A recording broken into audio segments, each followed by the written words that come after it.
News 18 Madhya Pradesh Chhattisgarh, आपके साथ मैं हूं अपर्णा मौसम। वक्त हो गया मध्य प्रदेश की महा डिबेट का और आज बात लोकसभा चुनाव की। बीजेपी अपने सभी प्रत्याशी 29 के 29 प्रत्याशी डिक्लेयर कर चुकी है। कांग्रेस ने 29 में से 10 सीटों पर उम्मीदवारों का ऐलान कर दिया है। दोनों ही पार्टी के उम्मीदवारों की लिस्ट में कुछ नए ट्विस्ट देखने को मिले हैं और बात इसी पर। अनेक कारणों के कारण से कांग्रेस लगातार खाली हो रही है। सीट निकलवाने कार्यकर्ता की मदद करो कि इस बार छिंदवाड़ा में निश्चित रूप से एक नया इतिहास रचा जाएगा।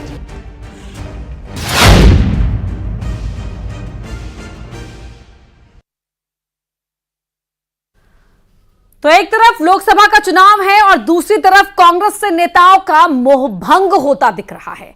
कई नेता बीजेपी में शामिल हो चुके हैं तो वहीं कई नेता कतार में हैं, यानी कि शामिल होने के इंतजार में हैं। चुनाव से पहले कांग्रेस का संगठन कमजोर होता दिख रहा है। उधर कांग्रेस की ओर से जारी एमपी के प्रत्याशियों की पहली लिस्ट में 10 नाम घोषित किए गए। इन नामों में कोई महिला उम्मीदवार नहीं है, जबकि रैलियों में कांग्रेस महिला आरक्षण की बात जोर शोर से उठाती है, लेकिन चुनाव के मैदान में महिलाओं से किनारा कर लिया है। उधर बीजेपी ने 29 में से 6 सीटों पर महिला प्रत्याशियों पर दांव लगाया है। कांग्रेस में टिकट को लेकर जमीन पर कार्यकर्ता लामबंद दिख रहे हैं। एक वीडियो वायरल हो रहा है जिसमें दिग्विजय सिंह से कार्यकर्ता टिकट को लेकर बात कर रहे हैं।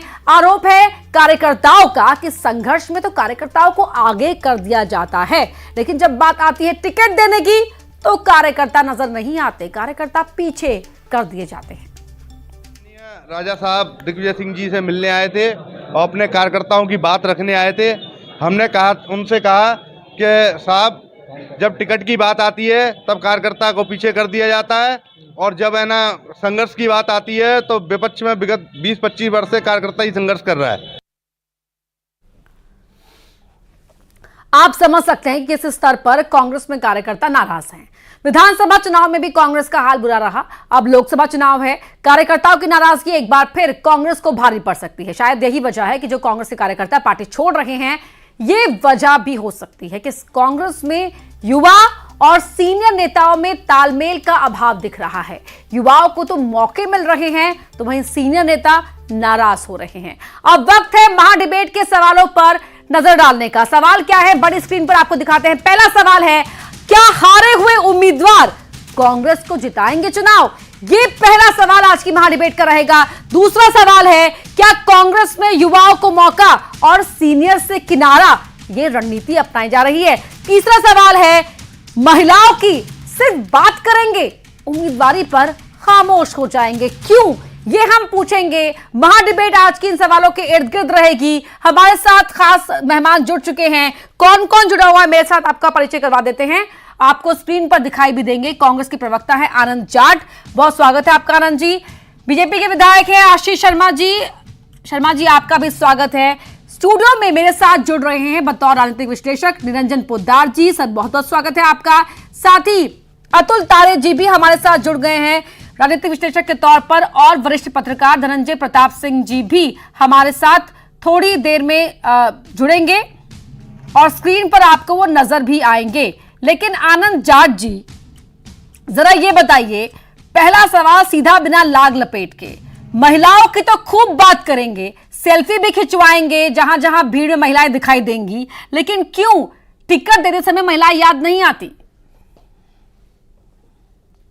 मुझे बड़ा खुशी हो रही है कि आप कांग्रेस की बात कर रही हैं, और अभी कांग्रेस ने कुल मध्य प्रदेश में 10 सीटों को अनाउंस किया है। आगे 29 सीटें जब आएंगी अपर्णा जी, तब हम बात कर लेंगे कि भाजपा में कितने ओबीसी को टिकट ज़्यादा दिया है, कितने ST/SC के लोगों को ज़्यादा दिया है, कितने युवाओं को ज़्यादा टिकट दिया है कांग्रेस से। आने दीजिए, पूरी जो टिकट है उनकी घोषणा हो जाने दीजिए। ये अभी से कहना जरूरी नहीं है, मुझे लगता है। शर्मा जी से आगे निकल जाएंगे या नहीं? 29 सीटें घोषित हो जाने दीजिए, उसके बाद नहीं, वही तो पूछा ना। अभी उन्होंने 29 की 29 डिक्लेयर कर दी है, 6 महिलाओं को दी है, उनसे आगे निकलेंगे नहीं निकलेंगे? लीजिए, मेरी बात तो सुन लीजिए, 29 सीटें अनाउंस हो जाने दीजिए। हम जो कहते हैं वो करते हैं। हमारी 77% सीटें जो हैं वो युवाओं को दिए जो 50 साल से कम उम्र के हैं, और 77% सीटें जो हैं ST SC और OBC को दी हैं हमने। तो यहाँ हमारे कहने और करने में कोई अंतर नहीं है। बहुत स्पष्ट तौर पर कह रहे हैं कि जिसकी जितनी हिस्से भागीदारी उसकी उतनी हिस्सेदारी वाला जो हम काम करेंगे वो आपको दिखेगा स्पष्ट तौर पर कि जिसकी आबादी जितनी है उसको उतनी हिस्सेदारी हम देंगे। और महिलाएं बहुत महत्वपूर्ण हैं, और महिलाओं को मजबूत करने के लिए हमने जो 5 नारी गारंटी योजना के तौर पर देने का वादा किया है वो भी हम देकर दिखाएंगे। महिलाओं को वोटिंग का राइट देने वाली कांग्रेस पार्टी है। हाँ। आज तक भाजपा ने अपना राष्ट्रीय अध्यक्ष जो है वो महिला को नहीं बनाया है, जबकि हमने लंबे समय तक जो है महिला को राष्ट्रीय अध्यक्ष के तौर पर नेतृत्व दे रखा है। देश की पहली प्रधानमंत्री, देश की पहली राष्ट्रपति, सब हमने कर चुके हैं। देश की पहली लोकसभा अध्यक्ष। तो कांग्रेस पार्टी को जो नारी सशक्तिकरण है वो भाजपा या किसी और से सीखने की जरूरत नहीं है। जी आशीष शर्मा जी, देखिए वो तो 29 सीटें डिक्लेयर होने का इंतजार करने की बात कह रहे हैं, आपने तो कर दी। 6 ही महिलाएं आपको मिली, महिला सशक्त उम्मीदवार, लेकिन महिलाएं दिल खोलकर पिछले बार के परिणाम सबूत है इस बात का कि आपकी पार्टी के नाम पर मोहर लगाती रही हैं। फिर कंजूसी क्यों? देश की आधी आबादी महिला है। महिलाओं के लिए सिर्फ कहने भर देने से काम नहीं होता है। महिलाओं को राजनीति, आशीष जी, ये हमारी सरकार का उद्देश्य सदैव रहा है, और इसलिए हमारी सरकार ने मध्य प्रदेश में पहले महिलाओं को स्थानीय निकायों में 50% का आरक्षण दिया। महिलाएं सरपंच बनी, जनपद में बैठी, जिला पंचायत सदस्य बनी, पार्षद बनी, मेयर बनी, और महिलाओं के सशक्तिकरण का एक नया अध्याय मध्य प्रदेश से प्रारंभ हुआ। कांग्रेस चाहती तो वर्षों पहले संसद में महिला आरक्षण कानून लागू हो जाता, लेकिन नारी शक्ति के प्रति अभिवादन का प्रतीक नारी शक्ति को देश की संसद में, विधानसभा और लोकसभाओं में पहुंचने का अधिकार मोदी जी की सरकार ने दिया है। और आने वाले समय में महिलाएं जब इन सदनों में पहुंचेगी, बड़ी संख्या में पहुंचेगी, तब वास्तव में लगेगा कि संविधान बनने के बाद देश की आधी आबादी को एक बहुत बड़ा अधिकार, एक बहुत बड़े प्लेटफॉर्म पर। आशीष जी, आपकी आवाज तो सही आ रही है, लेकिन फ्रेम आपका फ्रीज है, थोड़ा कंफ्यूजन दर्शकों को भी हो रहा होगा। लौटूंगी आपके पास टेक्निकल ग्लिच ठीक करवाने के बाद, लेकिन पुद्दा सर आपका मैं रुक करूंगी। बीजेपी तो कॉन्फिडेंट है, इसलिए वो कह रही थी कि हमें ज्यादा मंथन नहीं करना है। हमने 2 बार में अपने पूरे नाम डिक्लेयर कर दिए, पहली बार में 24 और जो होल्ड थी वो भी अब सामने है। कांग्रेस कह रही है कि हम वक्त रहते ही कर देंगे। जो यहां पर तैयारी आपको दिख रही है, उस तैयारी को कितनी धारदार आप समझ रहे हैं? देखिए फरना जी, निश्चित रूप से आज दोनों गठबंधनों के अंदर आपको यही सबसे बड़ा फर्क नजर आएगा कि एक तरफ भारतीय जनता पार्टी पूरी ऊर्जा, आत्मविश्वास और पूरी जिस तरीके से अपने लाव लश्कर को लेकर के युद्ध के मैदान के अंदर बिगुल बजा करके और वहां पर कूच कर चुकी है, वही दूसरी तरफ अगर आप मध्य प्रदेश के अलावा बाकी और जगह भी देखेंगे तो अभी तो पहली बात तो अलायंस के साथ सर, उसके बाद में पोद्दार सर लौटूंगी आपके पास लौटूंगी जरा यहाँ पर भी धनंजय प्रताप सिंह जी के पास में जा रही हूँ एक सवाल लेकर, महत्वपूर्ण सवाल लेकर। सर, हम तैयारियों की बात कर रहे हैं, सबकी रणनीतियों की बात कर रहे हैं, कांग्रेस की स्ट्रैटेजी को लेकर मैं समझना चाहूंगी आपसे, क्योंकि एक धड़ा बहुत लंबे समय से ये कह रहा था कि वक्त आ गया कि कांग्रेस को अपने नेताओं को फिल्टर करना होगा। जो ज्यादा अश्योर्ड सीनियर हो गए ना, उनको बाहर करना ही होगा या उनको किनारे करना ही होगा, ताकि एक नई ब्रिगेड सामने आ सके। क्या उस स्ट्रैटेजी को इंप्लीमेंट करती हुई कांग्रेस दिख रही है? और अगर बैलेंस करने की बात कही जा रही है तो क्या वो बैलेंस नजर आ रहा है आपको?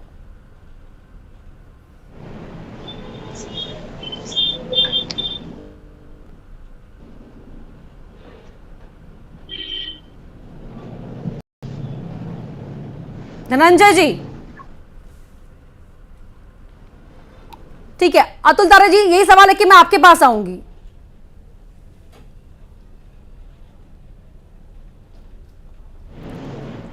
अतुल जी, सर अनम्यूट कर दीजिए अपने आप को। हाँ, आपकी आवाज सुन पा रहा हूं मैं जी। सर, कांग्रेस की स्ट्रैटेजी में क्या यूथ और सीनियर्स के बीच बैलेंस आपको दिख रहा है, या फिर वही जो मूड जो कहा जा रहा था कांग्रेस को लेकर कई बार लंबे समय से कि अब जो वरिष्ठ हो गए उन्हें किनारे और एक नई ब्रिगेड को सामने आने का मौका देने का वक्त है? क्या नजर आ रहा है आपको? देखिए, कांग्रेस की जो अभी स्ट्रेटेजी है, खासकर विधानसभा चुनाव के जो नतीजे आए मध्य प्रदेश के संदर्भ में बात करें तो कांग्रेस में चाहे वरिष्ठ नेतृत्व हो या युवा नेतृत्व, दोनों के बीच संतुलन की बात तो बहुत दूर की बात है। अभी तो उनके बीच मतभेद इतने गहरे हैं कि वो सामने दिखाई पड़ रहे हैं। और जीतू पटवारी जी तमाम कोशिशों के बावजूद भी वरिष्ठ नेतृत्व का विश्वास जीतने में असफल रहे हैं। और यही कारण है कि 4 दिन पहले वो सुरेश पचौरी जी से उनकी मुलाकात होती है और उसके तत्काल बाद वो भारतीय जनता पार्टी में शामिल होते हैं। और आज कांग्रेस की स्थिति यह है कि प्रदेश कांग्रेस को अपने ही नेताओं की जासूसी करने के लिए, यानी अनाधिकृत रूप से, कि कोई भी नेता कहीं ना कहीं किसी न किसी तरह से भारतीय जनता पार्टी के संपर्क में तो नहीं है। और तो यह स्थिति कांग्रेस नेतृत्व के लिए अत्यंत दुर्भाग्यपूर्ण है। और युवा नेतृत्व के रूप में निश्चित रूप से जीतू पटवारी जी को कांग्रेस नेतृत्व ने कमान दी, परंतु विधानसभा चुनाव के बाद कांग्रेस में जिस कदर झगड़े सड़क पर आए और विधानसभा चुनाव के दौरान भी जो कपड़े फाड़ने की बात श्री दिग्विजय सिंह जी और कमलनाथ जी के बीच हुई, वो आज भी सड़कों पर साफ साफ दिखाई पड़ रहा है। इसलिए मुझे नहीं लगता कि उसमें संतुलन वाली कोई बात है। अभी कांग्रेस को अपने अंदर ही एक आत्मविश्वास और स्वयं के जो उनके पास कार्यकर्ता हैं, नेता हैं, उनको यह विश्वास दिलाना होगा कि वो भारतीय जनता पार्टी से चुनौती लेने में सक्षम है। और यह भगदड़ की स्थिति निश्चित रूप से एक जिम्मेदार विपक्ष के लिए और लोकतंत्र के लिए अत्यंत दुर्भाग्यपूर्ण है, ऐसा मुझे लगता है। धनंजय प्रताप सिंह जी भी हमारे साथ जुड़ गए हैं। धनंजय प्रताप सिंह जी, आपको आवाज आ रही है मेरी? हाँ, बिल्कुल आ रही है। अपर्णा, बताइए। जी सर, मैं वही मध्य प्रदेश कांग्रेस को लेकर मैं समझना चाहूंगी आपसे, जो लीडरशिप में चेंज हुआ, अब कहीं ना कहीं उम्मीदवारों के चयन में उसका रिफ्लेक्शन भी नजर आ रहा है। और क्या लगता है कि जो लंबे समय से स्ट्रैटेजी की चर्चा की जा रही थी, उसी के साथ आगे बढ़ रही है कांग्रेस? सही रास्ते पर है क्या?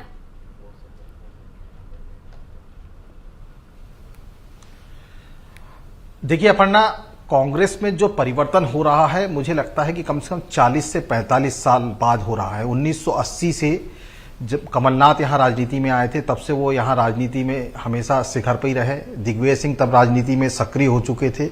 कमलनाथ दिग्विजय सिंह की जो 1980 की दोस्ती थी, लगभग उसको 40-45 साल होने जा रहे हैं। और मुझे लगता है कि हर चुनाव में इन लोगों का इन्फ्लुएंस रहता था, इन लोगों के दबाव में, प्रभाव में टिकटें बांटी जाती थी। और उसके बाद ये पहला अवसर आया है जब दोनों नेताओं का प्रभाव शून्य है।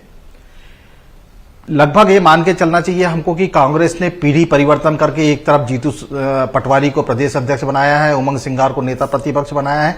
अब यही टीम जो है लोकसभा चुनाव में भी परफॉर्म करने जा रही है। तो अपर्णा, ये जब पहला अवसर इन लोगों को मिला है पीढ़ी परिवर्तन का, तो अभी समन्वय बनाना सभी लोगों से थोड़ा सा कठिन काम भी है। लेकिन मुझे ऐसा लग रहा है कि अभी तक जो कांग्रेस ने टिकट डिक्लेयर करी है, उसमें उनका कुछ ना कुछ विजन दिख रहा है। उन्होंने खासतौर से युवाओं पे दांव लगाया है, अच्छे कैंडिडेट उतारे हैं। तो हो सकता है कि आगे भी लोकसभा चुनाव को भी ये लोग अच्छे से फाइट कर पाए। तो टीम राहुल नजर आ रही है, और कहीं ना कुछ ना भी कर पाए तो कम से कम उन यूथ नेताओं में ये विश्वास तो बढ़ेगा, जो या दूसरे युवा नेता है, कि भाई चलिए अब हमारा नंबर कम से कम आया तो सही। मैं आपके पास आऊंगी पोद्दार जी, आपकी बात उसमें हमें अधूरी काटनी पड़ी थी जी, अपनी बात पूरी कर लीजिए आप पहले। देखिए अपर्णा जी, जिस तरीके से हमारे यहाँ कहा जाता है अभी कांग्रेस यूथ की बात तो कर रही है, लेकिन दूसरी तरफ Bharatiya Janata party youth, booth और ट्रूथ, यानी कि तीनों चीजों का समन्वय बना करके काम कर रही है। अभी कांग्रेस के अंदर एक चीज का सबसे बड़ा अभाव, अभी मैं आपको जिस तरीके से हर जगह एक बात कही जाती है कि राहुल गांधी जी की न्याय यात्रा, राहुल गांधी जी की भारत जोड़ो यात्रा, लेकिन आपने एक चीज देखी होगी, भारत जोड़ो यात्रा जब निकली थी 2023 के अभी विधानसभा चुनावों के अंदर, तो उससे पहले जो यात्रा निकली उसके अंदर कितनी सीटों के ऊपर कवर किया उस यात्रा ने, और उसके अंदर से क्या परिणाम निकल करके आया, ये यानी कि जो आप बोल रहे हो वो जनता को कितना जम रहा है या जनता को कितना उसके ऊपर भरोसा हो रहा है, सबसे बड़ी महत्वपूर्ण बात ये है। और एक चीज दूसरी तरफ आप ये देखिए, जो नरेंद्र मोदी जी की बात करें यानी भारतीय जनता पार्टी की बात करें, तो वहां पे नरेंद्र मोदी जी जब बोलते हैं तो जनता किस तरीके से कनेक्ट करती है। चाहे वो मजाक के तौर पे आप कुछ भी कह सकते हैं, थाली बजवाते हैं, ताली बजवाते हैं, टॉर्च जलवाते हैं, लेकिन उनको ये चीज समझनी चाहिए कि जब नरेंद्र मोदी जी आवाज देते हैं तो इस देश के 4 करोड़ लोग सब्सिडी भी छोड़ने के लिए तैयार हो जाते हैं एक आवाज के ऊपर। तो ये एक भरोसा है। और सबसे बड़ी बात क्या है कि बहुत सारी चीजें ऐसी हैं कि एक सबसे महत्वपूर्ण बात, आज जो कांग्रेस जो है वो केवल भारतीय जनता पार्टी और नरेंद्र मोदी जी का कुर्ता तो खींच रही है, उनकी कमियां तो निकाल रही है। बेरोजगारी की बात कर रहे हैं, महंगाई की बात कर रहे हैं, नारी सुरक्षा की बात कर रहे हैं, लेकिन उसका ऑल्टरनेट नहीं दे रहे कि भाई हम सरकार में आएंगे तो अब बात तो कर रहे हैं कि हम 1 लाख रुपए हर महिला को देंगे, यानी कि गारंटी दे रहे हैं, लेकिन ये नहीं बता रहे कि 13 करोड़ महिलाओं को जब आप 1 लाख देंगे, 13 लाख करोड़ रुपए आप कहां से लाएंगे, उस पैसे की व्यवस्था कहां से करेंगे। आप एमएसपी की गारंटी तो दे रहे हैं, लेकिन 18 लाख करोड़ रुपए आपकी व्यवस्था कैसे करेंगे, पैसा कहां से जनरेट करेंगे, उसके पीछे इंफ्रास्ट्रक्चर क्या है। आज का जो युवा है वो केवल गलतियां निकालने को नहीं समझ सकता, वो आज का युवा, आप अगर उसको अल्टरनेट जवाब ले लेते हैं। आनंद जी जवाब दीजिए। देखिए, बड़ा इंटरेस्टिंग क्वेश्चन है। जब उद्योगपतियों का 15 लाख करोड़ रुपए का ऋण माफ होता है तो किसी को कोई दिक्कत नहीं होती है। वो मोदी जी से कोई नहीं पूछता है कि वो पैसा कहां से आएगा, जबकि केंद्रीय कृषि मंत्रालय ने संसद में बताया है कि देश के सारे किसानों का अगर कर्ज माफ करना हो तो कुल 17 लाख करोड़ रुपए लगेंगे। तो काम जो है वो अमीरों के साथ का, अमीरों के कल्याण का कर रही है मोदी सरकार, और नाम जो है गरीब कल्याण का दे दिया है। मैं बस इतना सा पूछना चाहता हूं कि क्या जो केंद्र सरकार में 30 लाख नौकरियां खाली पड़ी हैं वो भरने की गारंटी अगर हम दे रहे हैं तो उसके लिए पैसों की जरूरत होगी क्या? अगर हम अप्रेंटिसशिप की 2 करोड़ नौकरियों की जब मोदी जी बात करते हैं और देख नहीं पाते हैं तो क्या उस पर सवाल ना पूछा जाए? नारी को अगर मजबूत करने की बात हो रही है तो मीडिया के साथ मिलकर भाजपा के राजनीतिक बस आ गए घूम फिर के मीडिया के साथ मिलकर। अरे सर, अगर यही बात होती तो आप यहाँ पर ना होते ना, आप सवाल ना पूछ रहे होते। सवाल के जवाब में आपने खुद सवाल पूछ लिए। मुझे एक बात समझ नहीं आती, वो भी सवाल पूछेंगे, आप भी सवाल पूछेंगे, जवाब कौन देगा जी? विजन की बात हो रही थी ना, तो वो तो ये कह रहे हैं कि जो आवाज लगा रहा है उसके पीछे जो आह्वान कर रहा है जनता, उसके साथ तो हो रही है। आप मुद्दे उठा रहे हैं लेकिन विजन की बात क्यों नहीं हो रही? राजनीतिक आनंद जी, सवाल तो ये भी उठ रहा है ना कि भारत जोड़ो न्याय यात्रा राहुल गांधी लेकर चल रहे हैं, लेकिन फिर कांग्रेस छोड़ो यात्रा क्यों दिख रही है? अच्छा आनंद जी, सारे विश्लेषक खराब है, सारी मीडिया खराब है। मेरे को एक बात बताइए, 3 महीने पहले अभी चुनाव हुए ना, वो परिणाम उन परिणामों की आप स्वीकार कर रहे हैं ना, उनको तो उनको स्वीकार कर रहे हैं, तो अब इसका मतलब जनता भी प्रभावित हो गई सारी की सारी। जी अपनी बात कहिए कि मैं जा रही हूं आशीष जी के पास। जी चुप करें। मोदी जी 3 बजे रात तक एक मीटिंग कर लेते हैं केंद्रीय चुनाव समिति की और 6 बजे बंगाल के लिए निकल जाते हैं तो मीडिया चलाता है। मोदी जी बहुत मेहनती हैं। एक व्यक्ति 4000 किलोमीटर पैदल चलता है और उसकी मेहनत को मीडिया क्या दिखा रहा है कि कांग्रेस छोड़ो यात्रा कैसे हो रही है। मेहनत जो है शिवराज सिंह चौहान बोल रहे हैं सर, कि मेहनत किसने किया? बीजेपी जो आपके शिवराज सिंह चौहान बोले वो मुकाबला आपका कहने का काम है। बात कर रहे हैं भाजपा से कोई लेना देना नहीं है। कांग्रेस ही छोड़ रहे हैं, महाराष्ट्र, मध्य प्रदेश, हरियाणा कहां नहीं की बात है। छोड़कर जाने वाले उनकी पार्टी में भी है, लेकिन कम है आपकी संख्या में। सुनिए, राहुल कस्बा जो है वो सिटिंग सांसद है। मैंने बोला ना, किसी सिटिंग सांसद ने नहीं छोड़ी। हरियाणा से नहीं, मुझे मत गिनवाइए, मेरे पास आंकड़ा है। मैं कह रही हूँ कि छोड़कर जाने वाले उनकी पार्टी में भी है, लेकिन संख्या में कम है, आपकी संख्या में ज्यादा है। हमारे यहाँ पूर्व जा रहे हैं, हमारे यहाँ से पूर्व जा रहे हैं, उनके यहाँ से वर्तमान जा रहे हैं। जवाब आशीष जी, नेतृत्व को आईना राहुल कस्बा जी और विजेंद्र सिंह जी ने दिखाया है और ये मीडिया को दिखाना चाहिए कि भाजपा को क्यों सांसद छोड़ रहे हैं। उनके लोगों को आप शामिल कर रहे हैं, आपके खुद निकल रहे हैं पीछे से। कांग्रेस के युवराज राहुल गांधी का नेतृत्व पूरा देश देख चुका है। उनके नेतृत्व में न सिर्फ कांग्रेस का पतन हुआ है, बल्कि उनके नेतृत्व में कोई चमत्कारी परिणाम की आशा देश के मतदाताओं के मन में भी नहीं है।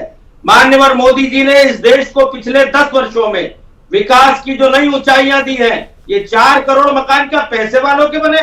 क्या ये 5 लाख तक का इलाज पैसे वाले लोगों का हो रहा है? क्या गरीब के घर गैस का कनेक्शन क्या पैसे वालों के घर पहुंचा है? मोदी सरकार की विकास की योजनाएं धरातल तक पहुंची है, गांव-गांव तक, जहां कुएं और हैंडपंप पानी का स्रोत होते हैं। ठीक है, आपकी योजनाएं धरातल तक पहुंची हैं। धनंजय जी, सवाल मैं ये भी लूंगी कि जो हमने मेगा ओपिनियन पोल दिखाया था सर, उसमें 56% लोगों ने माना है कि रोजगार बड़ा मुद्दा है। कांग्रेस विपक्ष में होने के नाते इस मुद्दे को उठाती भी रही है, लेकिन क्या वजह है कि जमीन पर उसे वो समर्थन नहीं मिल पा रहा? देखो अपर्णा, आप जो बात कह रही हैं, मैं उसका जवाब देने से पहले मैं मिस्टर आनंद जी का जवाब देना चाहता हूं। जो मीडिया को कोस रहे हैं, दरअसल कांग्रेस के जितने नेता नीचे से लेकर के ऊपर तक के हैं, ये समझ नहीं पा रहे हैं कि हम गलती कहां कर रहे हैं। जनता की नब्ज ये पकड़ नहीं पा रहे हैं और मीडिया पर दोषारोपण कर रहे हैं। दरअसल मीडिया चाहता है कि देश में एक सशक्त विपक्ष हो, और हम खुद चाहते हैं कि अगर विपक्ष नहीं रहेगा तो देश तानाशाही की तरफ बढ़ता है। लेकिन अगर विपक्ष खुद अपने आप को तैयार नहीं कर पा रहा है तो इसका दोष मीडिया का नहीं है आनंद जी। आपको आपकी पार्टी के नेताओं को इस बात पर चिंतन करना चाहिए तो कि वो जनता की नब्ज क्यों नहीं पकड़ पा रहे हैं। तो कुछ कहा ही नहीं था धनंजय जी, आपके लिए सर, आपकी पार्टी में एकता हो ना हो, लेकिन मीडिया में एकता है। हम सब उस बयान को हमने व्यक्तिगत ले लिया है, चाहे धनंजय सर ने चाहे मैंने। बिल्कुल उनके लिए जहां तक आपने रोजगार का, मैं सच कहने से पीछे नहीं हटूंगा। जहां तक आपने रोजगार का मुद्दा बारे में कहा है मैंने, अपर्णा जहां तक आपने रोजगार का मुद्दा कहा है कि देश में रोजगार एक बड़ा मुद्दा है, निश्चित तौर पे मुद्दा है। आज महंगाई भी बड़ा मुद्दा है अपर्णा, लेकिन आप ये मुझे बताइए कि क्या कांग्रेस या कोई विपक्षी दल इन मुद्दों को जनता तक के पहुंचा पा रहे हैं? जिस तरीके से था मेरे पास, बहुत शुक्रिया आप सभी का इसमें शामिल होने के लिए, मध्य प्रदेश की महा डिबेट में आपके साथ, लेकिन समय मुझे अलाउ नहीं करता है। चर्चा में इतना ही वक्त था, लेकिन चर्चा लगातार जारी रहेगी क्योंकि मौसम चुनाव का है, चर्चा चलती ही रहेगी। लेकिन सीएए को लेकर विपक्ष की तरफ से उठाए जा रहे तमाम सवालों को लेकर गृह मंत्री अमित शाह ने पूरी स्थिति साफ कर दी है। सीएए के बाद अपने पहले इंटरव्यू में न सिर्फ अमित शाह ने तमाम सवालों के जवाब दिए, बल्कि राहुल गांधी को लेकर कहा कि वो आकर समझाएं कि क्यों सीएए का विरोध कर रहे हैं। कांग्रेस में आपकी अच्छी खासी पहुंच है, इस विषय पर राहुल जी से एक बार चर्चा करके डिटेल पूछ लो जरा। वो चर्चा नहीं कर रहे ना, वो मीडिया को वहां पर कह रहे हैं कि मीडिया जो है वो चर्चा नहीं करना चाहती क्योंकि वो हमारे हाथ बंधे हुए हैं, हमारा मुंह बंद है। नहीं, मगर इस कमरे में बैठकर आपको इंटरव्यू करे सीएए पर और समझाए, जो वो बोल रहे हैं वो इतना समझा दे जनता को। राजनीति के अंदर आपके निर्णय को जस्टिफाई करने की जिम्मेदारी आपकी होती है। शाह ने ममता बनर्जी और ओवैसी के विरोध को लेकर भी करारा पलटवार किया, सुनिए। देखिए, मैं ममता जी को करबद्ध निवेदन आपके इस कार्यक्रम के माध्यम से करना चाहता हूं। पॉलिटिक्स करने के हजारों मंच है, प्लीज बांग्लादेश से आए हुए बंगाली हिंदुओं का अहित मत करिए। आप खुद बंगाली हैं, बांग्लादेश से जो बंगाली हिंदू आए हैं इनको नागरिकता देने के लिए एक कानून है। ममता जी को मैं खुली चुनौती देता हूं, इस कानून की धारा में से किसी की नागरिकता छीनने की एक धारा वो बता दे सार्वजनिक रूप से। वो खौफ पैदा कर रही है, हिंदू और मुसलमानों के बीच में विखवाद कराना चाहती है, अपनी वोट बैंक का कंसोलिडेशन करना चाहती है। ममता जी, इसको मत रोकिए, करने जैसा काम है घुसपैठ रोकिए। नहीं रोक रही है वो नहीं कर रही, आप हमें कोऑपरेट नहीं कर रही। आसाम में कंप्लीट घुसपैठ रोक गया क्योंकि वहां भारतीय जनता पार्टी का शासन है। और आगे आपको दिखाएंगे मेगा ओपिनियन पोल की तस्वीर, बनी रहिए हमारे साथ।